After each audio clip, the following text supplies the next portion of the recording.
नमस्कार. राजगुरुनगर नगरपालिकेतर्फे होणाऱ्या शहीद दिनानिमित्त 23 मार्चला जो शहीद दिन आहे हुतात्मा राजगुरू शिवराम हरी राजगुरू यांचा, तर त्यानिमित्ताने राजगुरुनगर शहरात आम्ही विविध स्पर्धांचं आयोजन केलेलं आहे, शिबिराचं आयोजन केलेलं आहे. तर त्या निमित्ताने 21 तारखेला प्रथमतः मॅरेथॉन स्पर्धा ठेवलेली आहे. मॅरेथॉन स्पर्धा सकाळी 6 वाजता चालू होणार आहे व विविध गटात मॅरेथॉन स्पर्धा होणार आहे.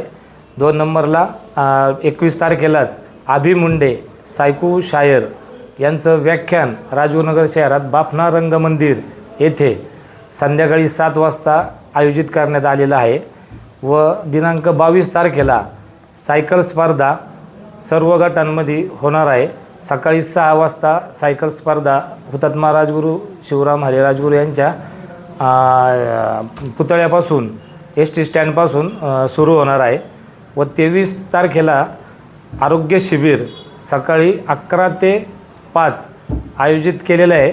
व त्या शिबिराच्या नियोजनामध्ये जे काय आहे सदरच्या हेल्थ चेकअप कॅम्पमध्ये cardiac checkup with ECG, breast आणि सर्वायकल कॅन्सर स्क्रीनिंग होणार आहे, जनरल चेकअप होणार आहे, BP, sugar, HB with medicines, thyroid, lipid profile आणि CBC टेस्ट अशा विविध प्रकारच्या हेल्थ चेकअपच्या सुविधा त्या आरोग्य केंद्रामार्फत आपण उपलब्ध करतो आहे. शिबिर कुठं होणार आहे? शिबिर आनंद मंगल कार्यालय. व प्रथमतःच असं नियोजन नगरपालिकेने केलेलं आहे व त्या सर्व नियोजनाला राजगुरुनगरवासीय व जे काही संस्था मंडळं, जे काही व्यापारी संघ, जे काही सर्व राजगुरुनगर शहरातील महिला, लहान मुलं सर्वांनी भव्य असे योगदान द्यावे हीच आम्ही सर्व नगरसेवक, उपनगराध्यक्ष व माझ्या वतीने व सर्व स्टाफ, शिवसाहेब, कर्मचारी यांच्या वतीने मी राजगुरुनगर शहराला करीत आहे. नमस्कार. आणि जे सगळे पार्टिसिपेट करणार आहेत त्यांना कंपल्सरी आपण T-शर्ट ठेवले आणि एक मेडल ठेवलेलं आहे. शहीद दिन याआधी आमची सर्व टीम बाहेर ठिकाणी पाहून आलो होतो. समजा शिवनेरीला पण पाहून आलो होतो, जुन्नरला बदरसिंह यांच्या गावाला पाहून आलो होतो माझी 3 वर्षापूर्वी. तेव्हापासून आमची कल्पना होती, पण प्रशासक लाज होता. आत्ता निवडणूक झाल्यानंतर अध्यक्ष निवडणूक झाली, नगरसेवक झाली, त्यानंतर आम्ही 3 महिन्यापासून हे नियोजन चाललं आहे की असं टाळायचं. ह्यावेळेस 3 दिवसाचा त्याला आहे कार्यक्रम. पुढच्या वेळेस तेव्हा मोठ्या स्वरूपात ठेवू.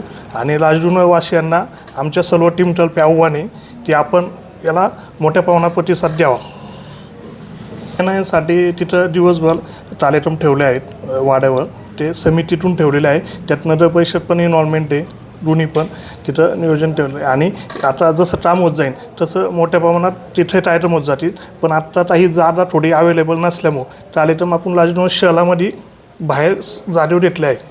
आणि पुढील काही दिवसांनी तिथं जागा अवेलेबल सर्व कार्यक्रम तिथं होत जातील. म्हणजे 7 दिवसाची आपण जशी यात्रा बोलवायची, राजगुरुनगर शहराची यात्राच बोलवायची, असे कार्यक्रम इथून पुढं करायचे आहेत.